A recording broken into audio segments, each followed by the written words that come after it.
Bismillah, alhamdulillah, vassalatu vassalamu ala rasulillah. Sehr haqida so'rabdilar. Payg'ambarimiz sollallohu alayhi vasallam sehrlanganlarida bu sehrlangan narsalarni farishtalar quduqdan topib chiqqan ekan. Endi Rasulullohga farishtalar topib bergan bo'lsa, sehrdan qutulgan bo'lsalar, biz qanday qutulamiz sehrdan degan savol bo'ldi. Shu savolga o'xshagan yana bir savol bo'lganda, ikki savolga bir qilib javob beramiz inshaalloh. Ya'ni bu ikkinchi savolki, sehrni yechishlikda inson shunaqangi sehr amallarini qilib yechsa, buni arab tilida nushra deyiladi. Bu shirkmi yoki shunchaki harom ishmi yoki joizmi? Shu ikki savol bir-biriga bog'liq. Inshaalloh shu savollarga bir qilib javob beramiz. Birinchidan savolda aytganlari Rasululloh sehrlanganmi deganlari, albatta bu sahih rivoyatda kelgan. Sahih Buxoriyda va boshqa rivoyatlarda ham kelgan. Payg'ambarimiz sollallohu alayhi vasallam sehrlaganlar. Sehrlanganlar Rasulullohni bir yahudi sehrlagan. Bu uzun hadis. Bu kishi hozir uni faqat boshqacharoq suratda bir naql qilyaptilar. Ya'ni farishtalar quduqdan chiqarib bergan ekan debdilar. Unaqa bo'lmagan. Farishtalar Rasululloh sollallohu alayhi vasallamning oldiga kelib xabar qilishgan. Rasululloh sehrlanganlarini va nimaga sehrlanganlarini xabar qilishgan. Fi juffi tal'atin zakarin fi bi'ri zarwan. Bir Zarvon degan quduqda xurmani gul kosasiga sehrlar fi mushtin va mushato, taroq va taroqqa ilashgan soch. O'sha sochni taroqni tishiga bog'lab, shuni quduqqa tashlab, o'shani sehr qilishgan. Rasulullohga shu xabar qilingan. Shundan keyin Rasululloh sollallohu alayhi vasallam borsalar, haligi quduqning oldida bir xurma daraxtini ko'rganlar, xuddiki shaytonni boshiga o'xshaydi ekan deganlar. Va quduqning suviga qarasalar, xuddiki uvitilgan, haligi xina uvitilgan suvga o'xshab, rangi o'zgarib ketgan bir suv bo'lgan. O'shandan keyin Rasululloh sollallohu alayhi vasallam u quduqni ko'mib tashaganlar, olib chiqmaganlar. Uni hozir mana bu savolda aytayotgandek topib olib chiqmaganlar, aksincha ko'mib tashaganlar. Shunda Oysha onamiz so'ragan: "Ya Rasululloh, bu ochtirmabsiz-da sehrni. Ya'ni nimaga yechtirmadingiz? Ma'lumki u sehrgarlar boylaydi. Yuqoridagi masalan soch torasini tarog'ni tishiga boylaganidek yoki shunaqangi iplarni bir narsalarga boylab sehr qiladi. O'shani yechmabsiz-da. O'sha sehr yechilib ketishligi uchun" deganda Rasululloh aytganlarki: "Ammalloh faqat shafani." Ammo Alloh menga shifo berdi deganlar. Odamlar ichida bir yomonlikni qo'zg'atib qo'yishni xohlamadim deganlar. Ya'ni Alloh Rasulullohga o'shani yechmasdan ham shifo bergan. Muavvizatayn bilan shifo bergan. Falaq va Nos surasi, ya'ni Muavvizatayn deganda shu. Shu ikki sura bilan o'qishlik, dam solishlik bilan Alloh taolo rasuliga shifo bergan. Mana shu quduqda yotgan sehrni olib yechib o'tirishga ham hojat qolmagan. Rasululloh aytayaptilarki, shu odamlarga yomonlikni eshigini ochib qo'ymay deb qasddan men ham o'shani yechmadim deyaptilar. Ya'ni toki odamlar o'ylamasinki, shu sehrni yechish uchun mana hozir savolda kelayotgandek shuni yechmasa bo'lmas ekan, borib o'sha narsani topish kerak ekan, bo'lmasam sehr yechilmas ekan, o'shani kavlab chiqarib tugunlarini yechib yuborish kerak ekan degan gumon bo'lmasin deb, o'sha gumon bo'lmasin deb Rasululloh sollallohu alayhi vasallam aytayaptilarki, men o'shani yechmadim, ko'mib yubordim deganlar. Mana bundan dalil chiqdiki, demak bu narsa shart emas. Sehr yechilishligi uchun aynan o'sha folbinni oldiga borib, o'sha narsalar unga yechtirilgan bo'lishi yoki aynan o'sha folbin sehrlagan narsasi topilib o'sha yechib yuborilishligi bu shart degan gap yo'q mutlaqo. Rasulullohga Alloh taolo Falaq va Nos suralari bilan shuni o'zi bilan shifo berdi. Bizga ham uni kelib farishta aytishligi shart emas, falon joyda seni sehrlangan narsang deyishligi. O'shani topishligimiz ham shart emas, uni yechishligimiz ham shart emas. Bu sehr Allohning iznisiz hech kimga zarar qilmaydi o'zi. Alloh subhanahu taolo oyatda aytganidek, bular sehrgarlarni erkak bilan ayol o'rtasini hattoki ajratadigan darajada yoki birlashtiradigan darajada sehr qiladi deb aytganki, "Va ma hum bidarrina bihi min ahadin illa bi idnillah." Ular bu sehri bilan birovga Allohning iznisiz zarar bera olmaydi degan. Inson bunaqa narsalarda zohiriga suyanib qo'ymasligi kerak. Demak, mana shu yuqoridagi hadisning qisqacha ma'nosi. Endi sehrni yechishlik uchun nima qilish kerak? Buni yuqorida aytganimizdek nushra deyiladi. Sehrni yechishlikdi. Sehrni yechishlik to'g'risida ikki xil rivoyatlar kelgan. Payg'ambarimiz sollallohu alayhi vasallamdan sehrni yechishlik haqida so'ralganda Rasululloh hiya min amalil jahiliya deganlar. An-nushra min amalil jahiliya. Sehrni yechaman deb bunaqa qilib yurishlik bu johiliyat amaldan. Ya'ni o'sha johiliyatdagi ishlardan, islomda yo'q bu narsa deganlar. Demak bu rivoyatda hozir zohiriga qarasak, inson unaqa qilib sehrni yechishim kerak ekan, shu tugilgan tugunlardan topishim kerak ekan deb yurishligi go'yoki johiliyat amaldan deyilyapti. Va xuddi shunga o'xshagan rivoyat Hasan Basriydan ham kelgan. Hasan Basriydan sehrni yechish haqida so'ralganda u kishi aytganlarki, la yuhillu sihra illa sahir. Sehrni sehrgargina yechadi deganlar. Sehrni yechadimi u sehrgar degan. Ma'lumki sehrgar bo'lgandan keyin undan borib sehrni yechitish so'ralinmaydi. Go'yoki mana shu rivoyatlar sehrni yechitirish mumkin emas degan ma'noni taqozo qilyapti.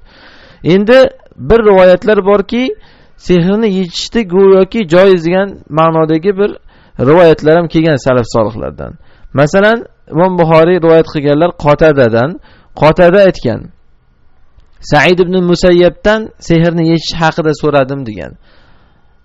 Shunda Sa'id ibn Musayyab aytdiki, la ba'sa, hech qisi yo'q dedi.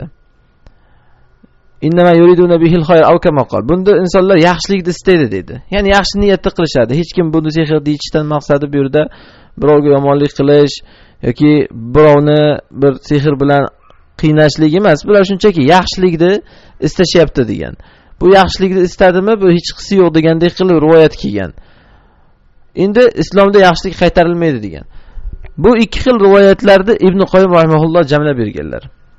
Ibn Qoyyim rahimahulloh bu ikki rivoyatlarni jamlab aytganlarki, demak sehrni yechishlik ikkiga bo'linadi. Sehrni yechishlikda nojoiz surati bor, sehrni yechishlikda joiz surati bor. Sehrni yechishlikda nojoiz suratini ham o'zi ikkiga bo'linadi. Shirk bo'lgan qismi bor va shunchaki harom bo'lgan qismi bor. Sehrni yechishlikda nojoiz bo'lgan surati, harom bo'lgan surati va yana shirk bo'lgan surati bor deyapti. Shirk bo'lgan surati shuki, bir inson sehrni yechishlik uchun bir sehrgarning oldiga boradi. Polbinnimi, kimni bo'lsa ham oldiga boradi.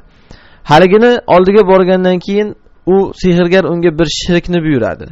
Bir jinga atab yoki biror bir pirga atab, bir narsaga atab qurbonlik qilgin deydi.